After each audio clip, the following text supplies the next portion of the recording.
Patulis ang mga tenga, malalagaring mga ngipin, may pilyang ngiti at itsura. Sino ba naman ang hindi makukyutan sa usong-usong Labubu dolls? Pero mag-ingat dahil may online seller ng Labubu na Labogus pala.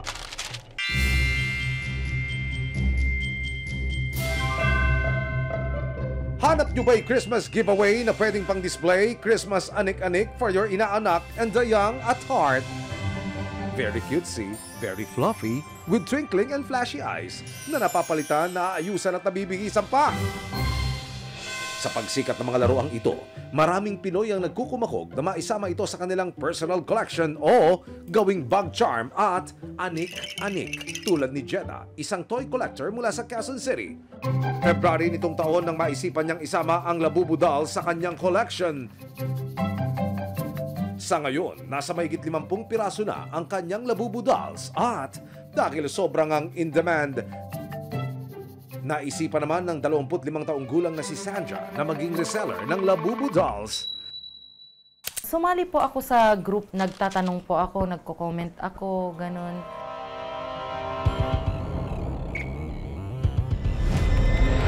And then may nagchat-chat sa akin na mayroon akong on-hand Labubu, baka gusto mo. Natuwa si Sandra nang may nagpakilala sa kanyang alias Jones na isang Labubu seller daw. Hindi niya na nagawang magduda pa dahil very professional daw itong kausap. Sobrang kulit, ma'am. Ang galing po niya magsalita as in professional. Don't worry, legit naman ako, hindi ko sisirain yung pangalan ko. At lalo pa siyang nakampante nang nagawang makipag-video call pa sa kanya, ang di umano'y seller. Nakikipag-video call po siya, so nakita ko naman po siya na legit po siyang tao. Matapos ang pangungumbinsi na ginawa ni seller na limited collections at mababa raw ang presyong kanyang ino-offer, dito na nagdesisyon si Sandra na magpadala ng pera. Bali sa order, kulang pa ako ng 500. So nagsenda naman po ako. Pero nang makapagpadala na si Sandra ng kabuang bayad ng 18,000 pesos, si seller ng Labubu naging malabo ng kausap. Ang dami niya na pong alibay na, inaway ako ng girlfriend ko, pinapalayas na ako, bubugbugin ako ng tito niya. Doon na po ako nagalit na sabi ko, hingi ka ng hingi, wala pa naman pong dumadating na Labubu sa akin. Tapos tinakot po niya ako na baka i-post daw po niya ako kasi baka iskamin ko po siya. Ako pa po yung parang nagmukhang scammer. Hindi pa natatapos ang panloloko umano ni seller dahil nanghingi pa raw ito ng additional payment. Nanghingi po siya, sige, sabi ko, parang nauto niya na naman po ako, so nagbigay na naman po ako ng 700.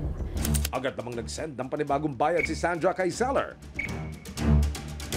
Wala pong dumating, ma'am. Parang paasa lang po, yun po yung ginawa niya sa akin. Pero ang happiness naging sadness para kay Sandra. Actually, wala talagang dadating na parcel. Yun po yung sinabi niya sa akin. Bakit? Sabi ko po, binayaran ko yun, ba't walang darating?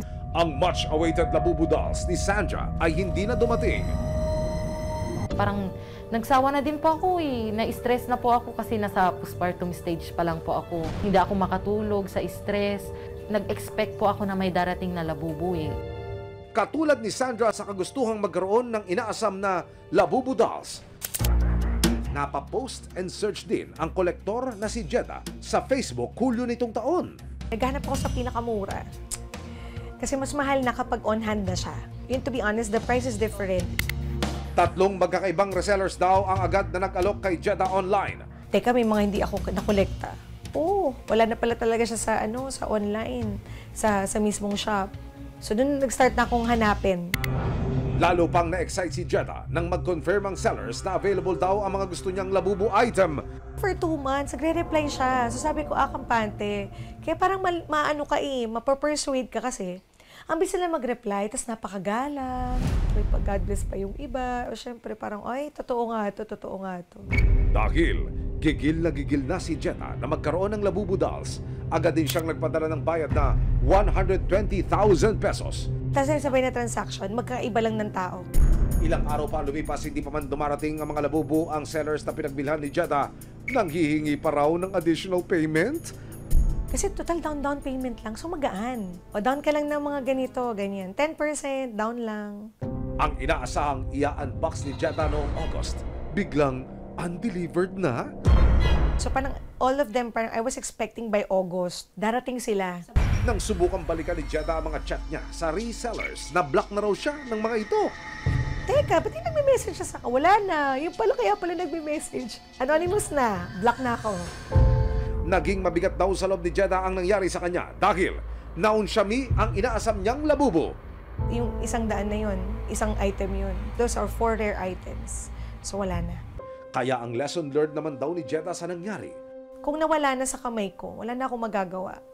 All I gotta do is just to move forward, work, set this up as a learning lesson, na maging mapagmatsyag ka na, i-check mo ng maigi.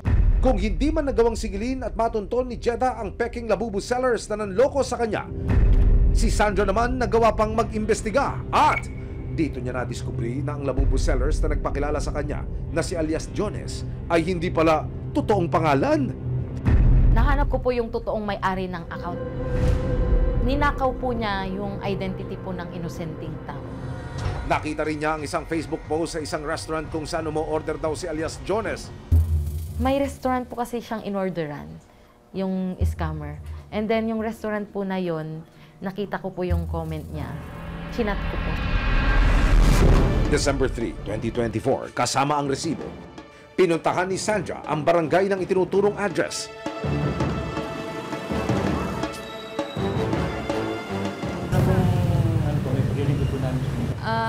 Mag-ano po sana ako, yung reklamo ko po about kay... Para makumpirmang doon talaga nakatira ang lalaking nagpakilalang si Jones, may ipinakitang picture si Sandra.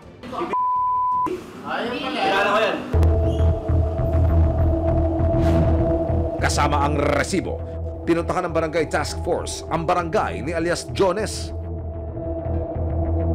Nang puntahan ng resibo ang bahay ng nagpakilalang labubo seller, tanging ang kanyang di umano'y lolo ang umarap sa Barangay Task Force.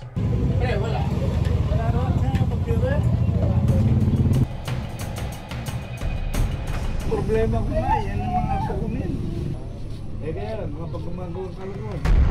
Kaya naman, dahil naabalat nakuha na ng pera, si Sandra desidido nang magsampa ng kaso, inilapit ng resibo sa Philippine National Police Anti-Cybercrime Group o PNP-ACG para idulog ang mga scam umano na naranasan ni Sandra at Jeda. Ano ho ba yung mga palatandaan na yung katransaksyon mo online ay scammer? Yung tinatawag nilang red flag para ho alam ng ating mga kababayan. Ito ay tinatawag natin ng mga red flags. Una po, kung makikita po natin, yung mga post na ito ay too good to be true offers. Kumbaga, ang sinasabi ay mas mababa siya at mas maganda yung offer na naibibigay. Kung sakaling mapatunayan, posibleng maharap si alias Jones sa kasong paglabag sa Republic Act 10175. Ang mangyayari po doon is violation under sa Article 315 of the Revised Penal Code in relation to Section 6 of RA 10175 or the Cybercrime Prevention Act of 2012 since ginamitan po ng ICT or Information and Communications Technology itong scamming activities.